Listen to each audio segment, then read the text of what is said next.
مسیح خداوند کے عظیم جلالی اور بابرکت نام میں آپ سبوں کی سلامتی ہو۔ آپ کا ہوسٹ پاسٹر ٹیموتھی جوزف آج کا سوال پروگرام کے ساتھ آپ کی خدمت میں حاضر ہے۔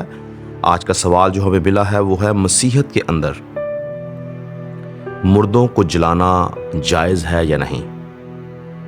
تو ہم کلام مقدس میں سے اس کو دیکھیں گے اور سیکھیں گے اور سمجھیں گے کہ کلام مقدس اس کے بارے میں کیا کہتا ہے۔ تو یاد رکھیں، اس سے پہلے کہ ہم مزید ڈیٹیل میں جائیں، میں آپ کو بتاتا چلوں کہ مسیحیت میں کسی بھی طور سے بائبل مقدس ہمیں مردوں کو جلانے کے بارے میں کوئی بات نہیں بتاتی۔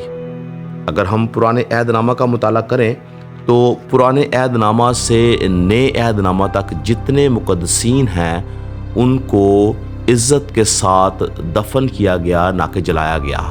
آپ پیدائش کتاب کے اندر ابراہیم کو دیکھ سکتے ہیں، آپ سارہ کو دیکھ سکتے ہیں، اسحاق کو دیکھ سکتے ہیں، یعقوب کو دیکھ سکتے ہیں۔ اور پھر یہاں پر ہم دیکھیں کہ نئے عہد نامہ کے اندر ہمیں ویسے تو بہت سی اموات نظر آتی ہیں، لیکن دو بڑی اموات ہم دیکھتے ہیں، جس میں ایک لازر جو کہ مسیح خداوند کا دوست تھا، اس کو دفن کیا گیا، اور سب سے بڑھ کر مسیح خداوند جو تھے ان کو بھی دفن کیا گیا۔ تو یاد رہے کہ کلام مقدس کسی بھی طور سے اپنے مردوں کو جلانے کی بات نہیں کرتی۔ تو بھی ہمیں بائبل مقدس میں کچھ واقعات ایسے ملتے ہیں جہاں پر مردوں کو جلایا گیا۔ جیسے اگر آپ سیموئیل کی کتاب دیکھیں تو وہاں پر اکن کو اور اس کے خاندان کو جو تھا وہ جلایا گیا، اور اس کی وجہ یہ تھی کہ اس نے لوٹ کے مال میں سے چوری کی اور سزا کے طور پر اس کو اور اس کے خاندان کو جلایا گیا۔ پھر ہم دیکھتے ہیں ساؤل کو اور اس کے بیٹوں کو بھی جلایا گیا۔ تو یہ واقعات شرمناک واقعات تھے، یہ عزت کی موت نہیں تھی بلکہ یہ شرمناک موت تھی، سزا کی موت تھی جب ان کو جلایا گیا۔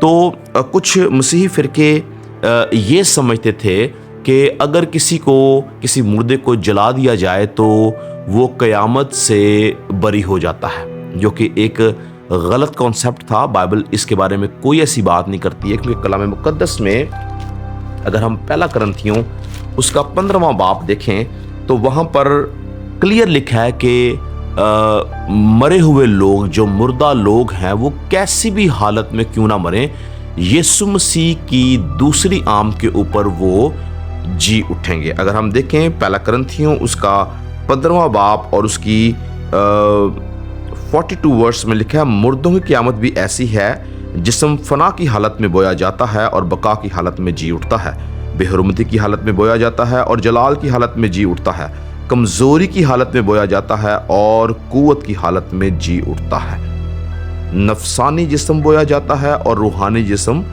جی اٹھتا ہے۔ تو یاد رہے کہ کلام مقدس کے اندر بائبل یہ بیان کرتی، خدا یسوع مسیح نے بھی یہ بولا کہ جب وہ آئے گا تو مردے جو ہیں وہ کیسی بھی حالت میں مرے ہوں وہ جی اٹھیں گے۔ اور مکاشفہ کی کتاب کے اندر ہم دیکھتے ہیں کہ سمندر جو ہے وہ اپنے مردے دے گا، قبریں اپنے مردے دیں گی، یعنی انسان کیسی بھی حالت میں کیوں نہ ہوگا وہ اپنے جو ہے وہ اپنے مردہ پن سے باہر نکلے گا اور جی اٹھے گا۔ تو یاد رہے کہ بائبل مقدس جو ہے وہ کسی بھی طور سے مردوں کو جلانے کی بات نہیں کرتی۔ تو بھی اگر ہم مسیحیت کی تاریخ دیکھیں تو 1963 کے اندر کیتھولکس نے اس بات کی پرمیشن دی کہ وہ اپنے مردوں کو جلا سکتے ہیں، اور اس کی ریزن انہوں نے یہ دی کہ کوئی بھی شخص جو ہے وہ جب اپنا مردہ جلائے تو وہ اس بات کا انکاری نہ ہو کہ اس کی قیامت نہیں ہوگی۔ یہ شک رکھی گئی وہاں پر کہ اگر کوئی اس بات کا انکاری ہے تو پھر وہ مردہ نہیں جلا سکتا، لیکن اگر وہ اس بات پہ ایمان رکھتا ہے کہ مردہ جلانے کے بعد بھی اس کی قیامت ہوگی تب وہ مردہ جلا سکتا ہے۔ لیکن اس بات کو زیادہ طول نہیں دیا گیا، اور کچھ ہی عرصہ کے بعد یہ رسم جو تھی وہ بند کر دی گئی۔ تو بھی آج بہت سے لوگ اس بات کو شاید سمجھتے ہیں کہ یہ رسم ٹھیک ہے، جبکہ یہ رسم ٹھیک نہیں ہے۔ بائبل کسی بھی طور سے اپنے مردوں کو جلانے کی بات نہیں کرتی ہے۔ میرا ایمان ہے کہ آپ کو اس سوال کی مناسب سمجھ آئی ہے۔ خدا آپ کو برکت دے۔ آپ سے اگلے ہفتے ایک نئے سوال کے ساتھ ملاقات ہوگی۔ God bless you all.